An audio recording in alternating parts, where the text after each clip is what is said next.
नमस्कार बच्चों, इस YouTube चैनल पर राजेश सर आपका स्वागत करते हैं। बच्चों, केमिस्ट्री 12th का मॉडल पेपर बहुत ही इंपॉर्टेंट क्वेश्चंस, जो मॉडल पेपर उसी तर्ज पर बनाया गया है जो आपके बोर्ड में जिस तरह का पेपर आएगा। इसमें 4 सेक्शन में ये पूरा पेपर बांटा गया है। सेक्शन ए में पहले अपन ऑब्जेक्टिव टाइप के क्वेश्चंस देखेंगे। बच्चों, आप इन क्वेश्चन के साथ साथ आंसर जो हैं उनकी भी प्रैक्टिस कीजिए। अगले वीडियो में आपको इनके आंसर बताए जाएंगे। तो फटाफट देखो, मैं आपको रिवाइज़ करता हूँ कौन कौन से इंपॉर्टेंट क्वेश्चंस हैं जो पेपर में पूछे जा सकते हैं इस मॉडल पेपर के अनुसार। पहला प्रश्न है, मानक हाइड्रोजन इलेक्ट्रोड विभव का मान होता है 0, +1, -1 या 0.75। अगला प्रश्न, निम्नलिखित में से कौन सा कथन शून्य कोटि की अभिक्रियाओं के लिए सही नहीं है? नहीं पूछा है बच्चों। Natural log concentration of R एवं टी के मध्य सरल रेखा आरेख है, या आर और टी के मध्य सरल रेखा आरेख है, के टी बराबर R0 - R, या टी हाफ बराबर R0/2K। तो इनमें से जो संबंध बिल्कुल सही नहीं है शून्य कोटि के लिए, उसका आंसर आपको बताना है। अगला प्रश्न है, रेडियो एक्टिव क्षय उदाहरण है शून्य कोटि की अभिक्रिया का, द्वितीय कोटि की अभिक्रिया का, प्रथम कोटि की या तृतीय कोटि की? हेमेटाइट का सूत्र है Fe2O4, Fe2O3, FeS2 या FeO। तो जो इसका आंसर सही है वो इसमें टिक कर दें आप। अगला प्रश्न है, अमोनिया अणु की आकृति होती है सीसो आकृति, त्रिकोणीय समतलीय आकृति, अष्टफलकीय आकृति या पिरामिडीय आकृति? बहुत ही अच्छे प्रश्न है बच्चों ये। अगला प्रश्न है, निम्नलिखित में से कौन सा संकुल ज्यामितीय समावता प्रदर्शित नहीं करता? नहीं पूछा है। प्लेटिनम NH3, Cl2, निकल, टेट्रा कार्बोनिल है इसमें, फिर इसमें है कोबाल्ट, फिर ट्राई एमीन, ट्राई नाइट्रेट।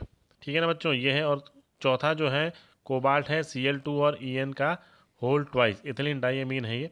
तो आपके पास में 4 कॉम्प्लेक्स हैं, इनमें से कौन सा ऐसा कॉम्प्लेक्स है जो ज्यामितीय समावता प्रदर्शित नहीं करता? अगला प्रश्न है, फिनॉल के नाइट्रीकरण से बनता है, क्या बनेगा?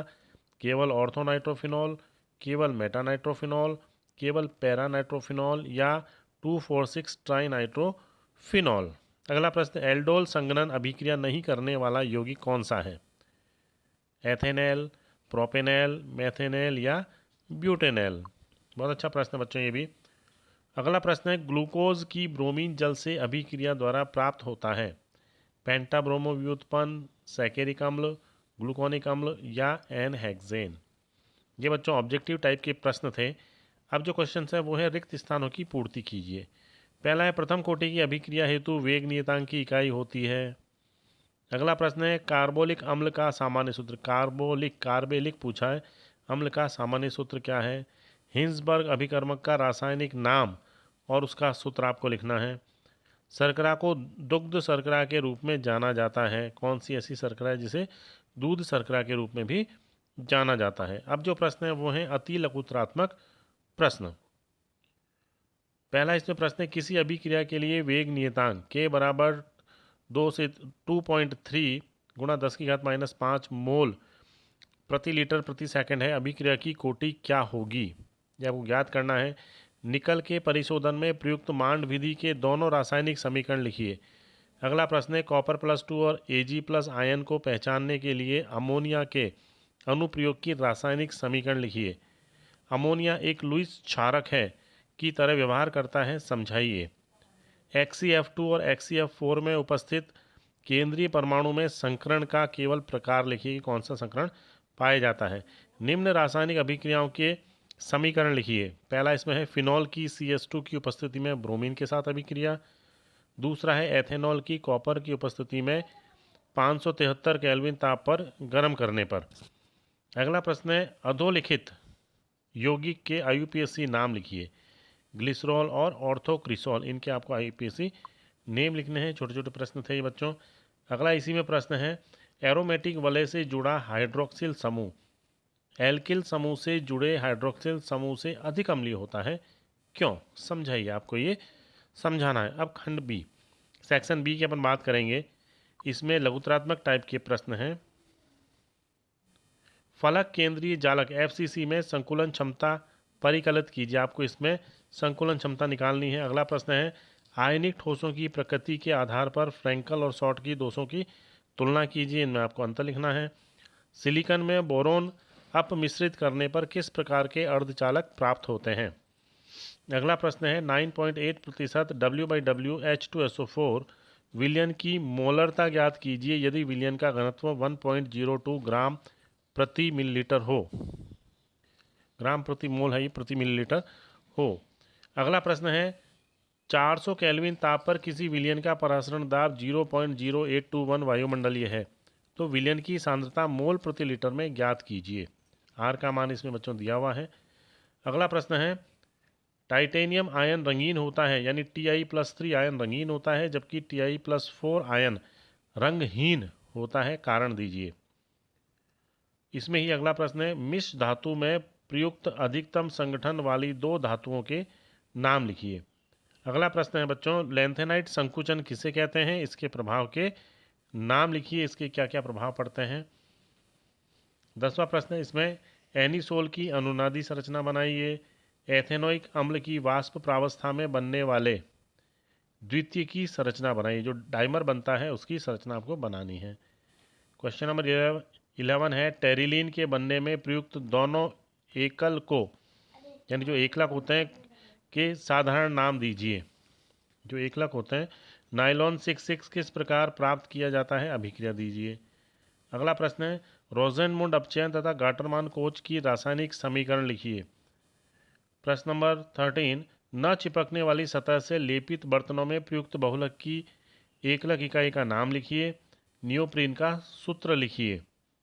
छोटे छोटे प्रश्न हैं बच्चों, इंपॉर्टेंट क्वेश्चन है, बोर्ड एग्जाम में ब्लूप्रिंट के अनुसार बनाए गए प्रश्न हैं इंपॉर्टेंट। अगला प्रश्न है अस्वापक पीड़ाहारी किसे कहते हैं, एक उदाहरण दीजिए। ठंडे पेय और खाद्य पदार्थों में ही कृत्रिम मधुरक एस्पार्टेम का उपयोग क्यों किया जाता है। अगला प्रश्न ऋण आयनी अपमार्जक किसे कहते हैं, एक उदाहरण दीजिए। विस्तृत स्पेक्ट्रम और संकीर्ण स्पेक्ट्रम प्रति जीवाणु में कोई एक अंतर बताइए। तो ये सेक्शन बी के प्रश्न थे बच्चों इंपॉर्टेंट। अब अपन सेक्शन सी की बात करेंगे कि सेक्शन सी में कौन कौन से क्वेश्चन है जो बहुत ही इंपॉर्टेंट है एग्जाम की दृष्टि से। देखिए इसमें जो क्वेश्चन है 16 NaCl HCl और CH3COH यानी एसिटिक अम्ल जो है हेतु लैम्बडा एम की जो इन्फिनिटिव का मान है वो 110, 100 और 390 सीमन सेंटीमीटर स्क्वायर प्रति मोल है। ठीक है ना, ये अनंत तनुता का मान है बच्चों, मोलरता के लिए है ये। तो इसमें सोडियम एसीटेट के लिए लैम्बडा एम इन्फिनिटिव का मान ज्ञात कीजिए। आपको इसका मान ज्ञात करना है इसकी समीकरण लिखते हुए। मानक हाइड्रोजन इलेक्ट्रोड का नामांकित चित्र आपको बनाना है। अगला प्रश्न है संयोजकता बंध सिद्धांत के आधार पर संकुल जो है ये कोबाल्ट का अमोनिया के साथ में +3 आयन है, ये कॉम्प्लेक्स आयन की ऑक्सीकरण अवस्था, संकरण और ज्यामिति और चुंबकीय प्रकृति समझाइए। ठीक है ना, तो ये हेक्सा एमीन कोबाल्टेट जो आयन है ये इसकी आपको ऑक्सीकरण अवस्था, संकरण, ज्यामिति और चुंबकीय प्रकृति समझानी है। उप सहसंयोजक यौगिक आयरन का यौगिक है इस साइनाइड का Fe, FeCN का होल 6 का होल थ्राइस का IUPAC नाम आपको लिखना है। अगला प्रश्न है निम्नलिखित अभिक्रियाओं को पूरा कीजिए और A और B को पहचानिए। तो ये अभिक्रिया है RCONH3 एक एमाइड है, ये एमाइड की अभिक्रिया ब्रोमीन और KOH से कराने पर A प्राप्त होता है, जिसकी CHCl3 क्लोरोफॉर्म और KOH के साथ अभिक्रिया कराने पर B प्राप्त होता है। ऐसे ही अगला है CH3CH2NH2 ये एक एमीन है जो NaNO2 और HX की उपस्थिति में यौगिक A देती है। A की H2O के साथ क्रिया कराने पर यौगिक B प्राप्त होता है। इसमें ही अगला प्रश्न है एल्किल एमीन की विलयता जल में अल्कोहल से कम होती है क्यों, आपको समझाना है। अब अपन बात करेंगे बच्चों सेक्शन डी की। इसमें निबंधात्मक प्रश्न है और इसमें ऑप्शन भी दिए गए अथवा वाले प्रश्न हैं। तो इसमें 19वां प्रश्न है आकार वर्णात्मक उत्प्रेरण किसे कहते हैं। रासायनिक अधिशोषण ताप बढ़ने पर पहले बढ़ता है और बाद में घटता है क्यों। मिसेल किसे कहते हैं। अभिक्रिया N2+3H2 2NH3 जो इसमें बन रहा है इसमें मॉलिब्डेनम यानी MO का उपयोग Fe के साथ क्यों किया जाता है, ये आपको बताना है। ऐसे पदार्थ को क्या कहते हैं। अगर आपका इन सभी का उत्तर ढंग से नहीं आता तो इसके अथवा में जो प्रश्न है आप उसको अटैम्प्ट कर सकते हैं एग्जाम में। इसके अथवा में जो प्रश्न है एंजाइम उत्प्रेरण किसे कहते हैं। अवशोषण और अधिशोषण में कोई दो अंतर लिखिए। आर्जीरॉल तथा प्रोटार्जीरॉल किस तत्व के कोलाइडी विलयन है? विषमांगी उत्प्रेरण की कोई एक रासायनिक समीकरण लिखिए। अगला जो प्रश्न है प्रश्न नंबर 20, निम्नलिखित अभिक्रियाओं से प्राप्त उत्पादों का अनुमान बताइए। यानी इनमें से कौन कौन से उत्पाद प्राप्त होंगे। पहली अभिक्रिया है CH3CH2Br प्लस KCN के साथ, जलीय अल्कोहल के साथ अभिक्रिया होगी। दूसरा है इसमें C6H5Cl प्लस Na सोडियम के साथ अभिक्रिया शुष्क ईथर की उपस्थिति में क्लोरोबेंजीन की। मेथिल आयोडाइड की अभिक्रिया मैग्नीशियम के साथ शुष्क ईथर की उपस्थिति में। और अगली है CH3CH2 HBr के साथ इसकी अभिक्रिया है। तो इनसे कौन कौन से प्रोडक्ट प्राप्त होंगे वो आपको लिखने हैं। अगला प्रश्न है निम्नलिखित अभिक्रियाओं का रासायनिक समीकरण लिखिए। स्वार्ट अभिक्रिया और सैंडमेयर अभिक्रिया दोनों ही बहुत इंपॉर्टेंट अभिक्रिया हैं बच्चों। इसके अथवा में जो प्रश्न है उसको देखते हैं ये कि निम्नलिखित अभिक्रियाओं से प्राप्त उत्पादों का अनुमान लगाइए। इसमें भी आपको उत्पाद कौन कौन से प्राप्त हो सकते हैं वो बताने हैं। पहला इसमें CH3CH2Cl एथिल क्लोराइड की एल्कोहलिक QH के साथ अभिक्रिया। दूसरा है मेथिल क्लोराइड की सोडियम के साथ शुष्क ईथर की उपस्थिति में अभिक्रिया। तीसरा है मेथेनॉल की थायोनिल क्लोराइड के साथ अभिक्रिया पिरिडीन की उपस्थिति में। और CH3CH2 की अभिक्रिया HBr के साथ परऑक्साइड की उपस्थिति में।